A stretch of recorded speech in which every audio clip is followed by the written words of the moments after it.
Bonjour à tous. Aujourd'hui, on va faire un peu comme le film Yes Man. Tu connais Yes Man? Celui qui dit toujours oui à tout. On va faire le oui à l'international. On part en Corse, parce que la Corse, Corsica, c'est magnifique. Écoute, qu'est-ce que tu dis? Il y a quelqu'un sur le chemin, tu es en train de te promener et tout, et puis il te dit, est-ce que tu as envie d'aller à la Scandola?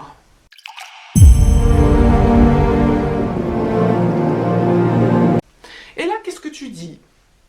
Tu vas pas lui dire oui. Tu vas le regarder, tu vas lui dire y est. Bon allez, on commence avec le langage des signes américain parce que c'est primordial, ok? Ça va être ce qui va nous permettre de connecter toutes les langues entre elles. Hein?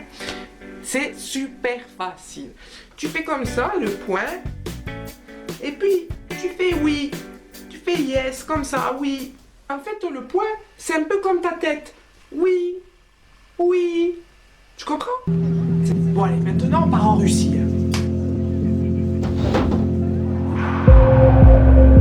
Et il fait froid. Et puis il y a quelqu'un qui te demande, est-ce que tu as froid? En russe. Mais bon, toi tu comprends rien. Tu comprends avec le contexte. Et là tu as envie de lui dire oui, tu vois. Mais il parle pas anglais, il parle pas français, rien. Donc, tu vas être coincé et tout, tu vas faire... Je sais pas comment on dit, ça sort pas. Mais imagine, tu fais du cheval dans la neige.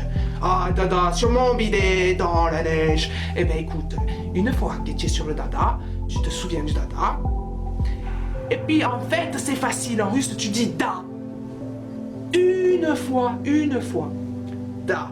Bon, et en anglais, qu'est-ce que tu dis? Parce que, franchement, j'ai oublié de mettre l'anglais en numéro 1, parce que c'est la langue numéro 1.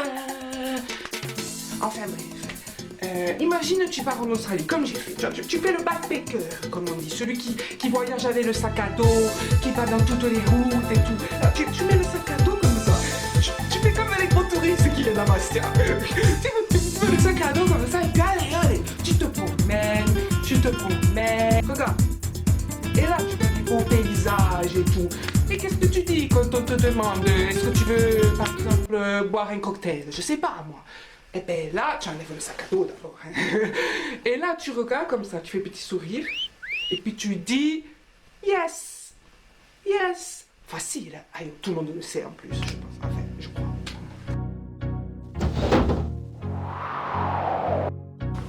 Bon, maintenant tu es en Inde. Et là, tu te dis, putain, qu'est-ce que je fous là, aïe. Et il y en a des choses à voir dans le monde. On sait pas des fois. Hein. Je suis allée en Inde et j'ai dû payer le taxi à un moment donné, tu vois. En fait, c'est pas exactement un taxi, c'est un rituel, regarde. Et ça, c'est rigolo. Hein. C'est un peu dangereux, surtout. C'est comme ça.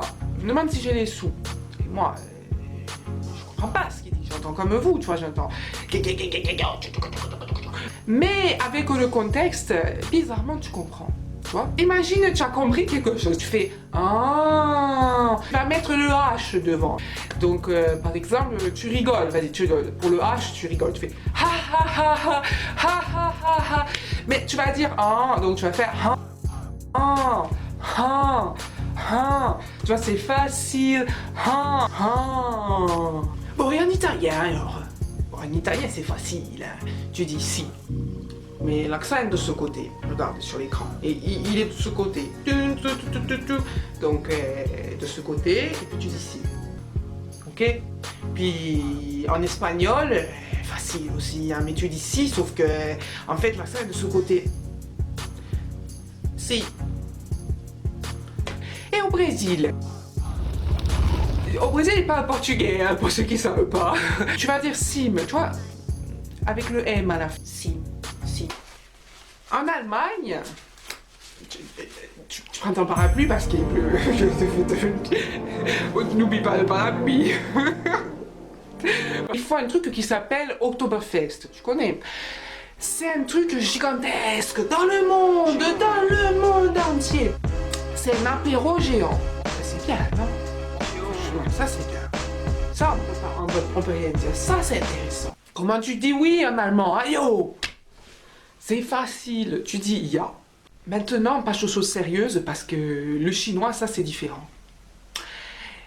Eh bien, en chinois, ils disent pas oui, ils ont pas de mots pour dire oui. Aïe oh, putain de merde. Et là, tu te dis, bon, c'est bon, j'arrête la vidéo, ciao, ciao. Imagine le perroquet, tu te souviens de l'animal là qui répète tout ce que tu dis. Le chinois, il fait pareil, il va répéter tous les verbes, surtout. À tout ce qu'on va lui demander, il va répéter le verbe.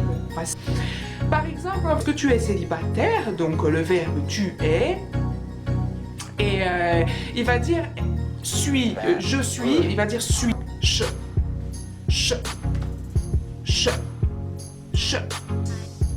Ça veut dire suis, ok? Mais ils ont aussi une autre façon de dire oui. Tu vas dans un fast-food et puis on te dit est-ce que tu veux la boisson avec et tout. Puis toi, tu n'as pas envie de faire celui qui s'accroche à ses sous, tu vois. Est-ce que tu veux payer 20% de taxes et prendre un coca? Oui. Correct. En suédois, ils ont une façon de dire oui, c'est comme si tu gobes la mouche pour moi. C'est un peu pareil, ils font comme ça. Imaginez la mouche. Que des conneries dans ce monde. On vit dans un monde de fous. Bon allez, tiens, on va voir comment on dit non.